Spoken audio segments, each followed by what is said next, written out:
Welcome to the Business Resilience Decoded podcast, brought to you by Asfalis Advisors and the Disaster Recovery Journal. Crisis management in today's world is ever-changing, and this podcast is our commitment to help you navigate successful outcomes for any crisis you may face. I'm your host, Vanessa Matthews. I specialize in providing insights and solutions for crisis, continuity, and resilience across industries from real estate and healthcare to terrorism in the airline and transportation worlds. No matter what industry you're in, this podcast will provide you the tools to build resilience in your organization. Welcome back to another episode of the Business Resilience Decoded podcast. I'm your host, Vanessa Matthews, and today I'm excited to have Vernetta Purcell-Morrow. She's the Director of Human Resources for the Mecklenburg County ABC Board. Welcome back to the podcast. Thank you for having me. So today's episode is going to focus on a deep dive of a human resources audit where Asfalis Advisors was a partner with Vernetta and her team to go through that audit process. And so we're going to do a little details into the case study of that. So let's kind of kick us off with, I believe that businesses exist to solve a pain point. Mm-hmm. And especially if you're in professional services like Asfalis. And so can you talk a little bit about what were some of the pain points that Mecklenburg County ABC Board was experiencing to give you all the indicator to say we need a human resources audit? Coming out of COVID, I think we had a lot of our workforce, specifically our frontline employees, that were burnt out, and they felt like they were not being seen or heard or valued by the company.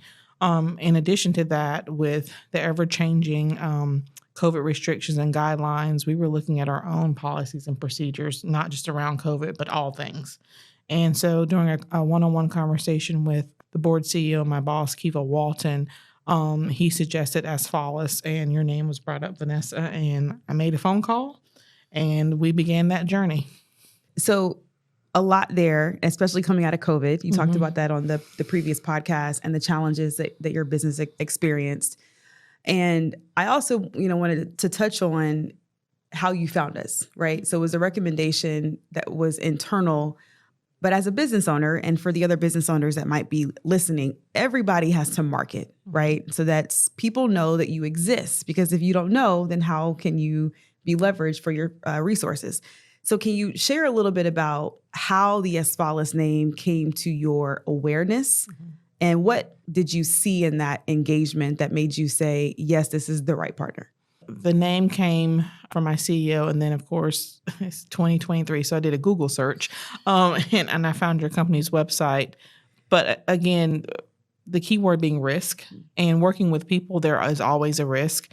Coming out of COVID, it was obviously a risk of their absence from work, a risk of them not being satisfied with the company and leaving, and still having a responsibility to our community, 6 days a week, 12 hours a day to have for our operating hours to still be able to legally make the sale of a distilled spirit. And also we had a responsibility to update and engage our workforce with our policies and procedures. Some things were outdated, some things we need to bring to the table that weren't currently there. And so again, that's why we began to do a deep dive. Yeah. And so it's my understanding that was Mecklenburg ABC Board's first HR audit. Dun, dun, dun, dun. Yes. Our CFO and our finance department has a yearly audit, and I have a very small piece in that when it comes to personnel records. But owning an audit, it can be very scary, because every day that I go to work, I like to think that I'm doing the best that I can, and I'm doing things in compliance with state law and federal law. But again, audit, just the word, sort of kind of makes you tense up and cringe. So it was truly about getting our house in order, not only to be in compliance with laws, but to be better for our workforce. Yeah.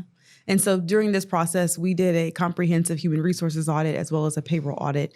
Can you talk a little bit about two things? One, the process that you went through, and then secondly, what were some of the value adds that you believe that you got out of that? One, the process, it was a lot of pre-work. Vanessa and team are very intentional about reaching out and telling you what they need before they actually go on site. So where I sat, a lot of what I gave them was before they got there so they could prepare. When they got there, they were very intentional about not only speaking to key stakeholders, myself being one, but our workforce and who was being directly affected around these policies and procedures and processes. And so from that, I think we got the value add items. One of the things I'll speak to quickly is our store managers had spoken about reimbursement for cell phones and just having to be on call, so to speak, and what that was costing them in their personal cell phone. So out of the audit, we gave all of our store managers their own cell phone and gave them a choice.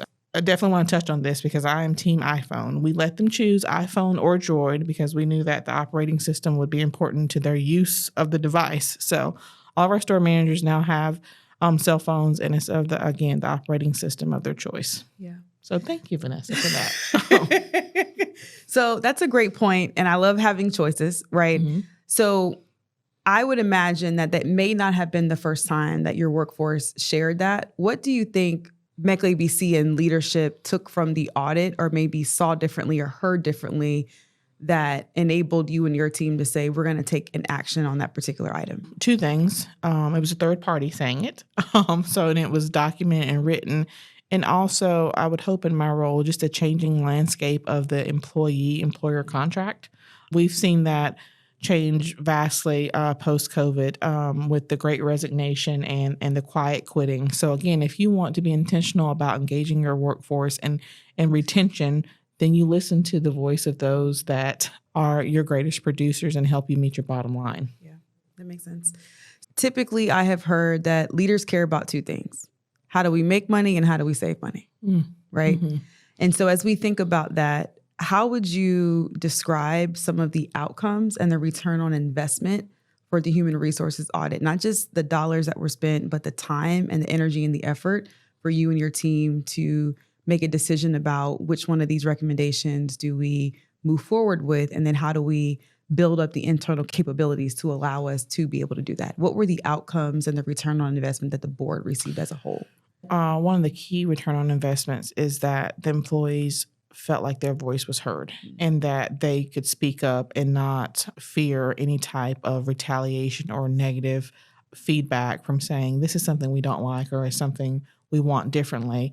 Sometimes there can be an unspoken, maybe adversarial us and them, and that's not the case. We all have to work together in order to meet our goals, and we need the buy-in of the people that are on the ground doing the work.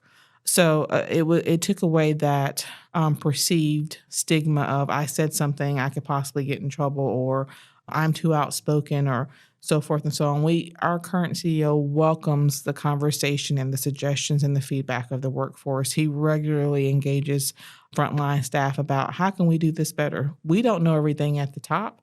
You're doing the work every day. Help us help you. And so I think that audit showed that we were committed to asking questions and following up on the answers to those questions. Yeah.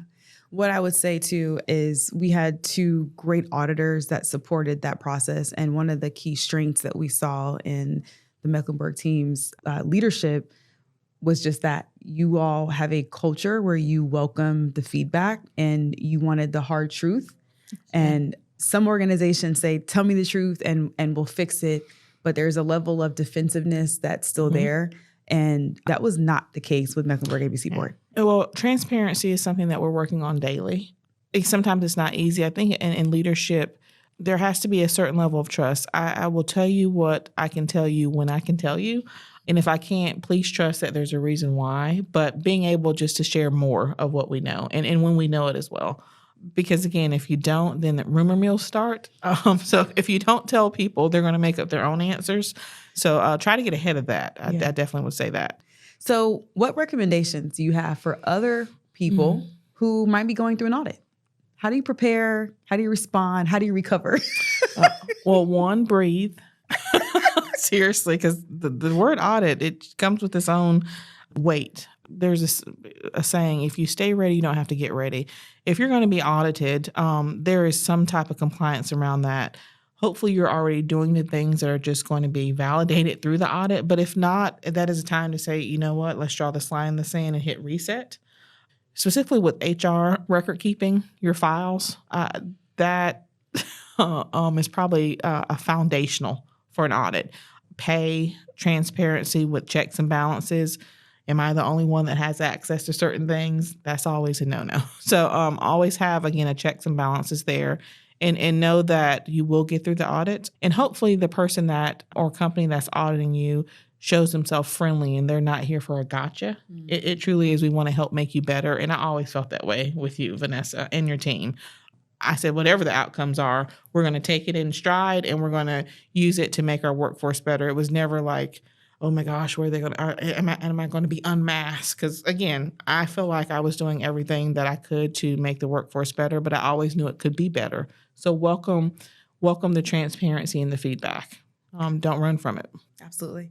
So thank you for sharing that. I think that your role as a human resources director is not only important in your business, but you're also a key decision maker for how vendors and suppliers are selected and the process internal of how you all do or don't engage in some of those types of decisions. So I'd like to talk a little bit about getting to the table as a business owner, and specifically a Black female millennial CEO who's been in business for 9 years. I have personal experiences and stories of the challenges that are faced with getting to the table with the business owner or with a business leader, whether they are in my current demographic or environment or if they are not. And for you are a representation of over 172 different ABC boards across the state, right? Yes. So there's one of you probably across the whole state. Well, not necessarily, because there are some boards that are just one store. So there's a general manager that is the HR director. They're the finance officer. They are the CEO. So that's a lot. Which means you're busy. You're Yes. running a business. You have your own personal time, your own personal family. Can you talk a little bit about recommendations that you would offer to business owners who are trying to get to the table to reach a Vernetta? How do you do that? A lot of people do cold calling, but I would definitely say research the company. One of the things that's important, not only internally, but externally as we partner with vendors, is making sure our values align. If that is not the case, then that's probably not someone that you want to do business with. So first and foremost, if they understand your mission, vision, and values, hopefully you have one, you have those statements in place, but alignment. If you have a clear vision about what you want to happen and what you want to come from the audit or just any business venture, whoever you're working with needs to be in lockstep with that. And it's okay to agree to disagree about certain things, but the bottom line needs to be understood by both parties if you're going to move forward together. Yeah, that is so true. And what I would add is the process of relationship building. Some of the customers that we work with, it's been a 4-5 year relationship. And maybe in year 5 is when business actually took place. Yeah. So the need to be intentional. Absolutely. And to also to be in the rooms or the places that Vernetta's in, right? Yes. Like, how do I know where Vernetta hangs out?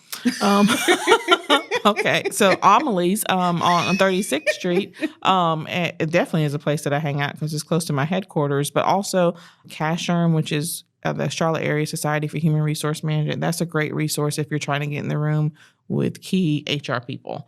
I would just think, too, a lot of us hang out and stalk LinkedIn. That's a great area for you to make connections and see what people are about. But definitely that local chapter of SHRM, because SHRM is a great way to meet other HR professionals and learn different industries.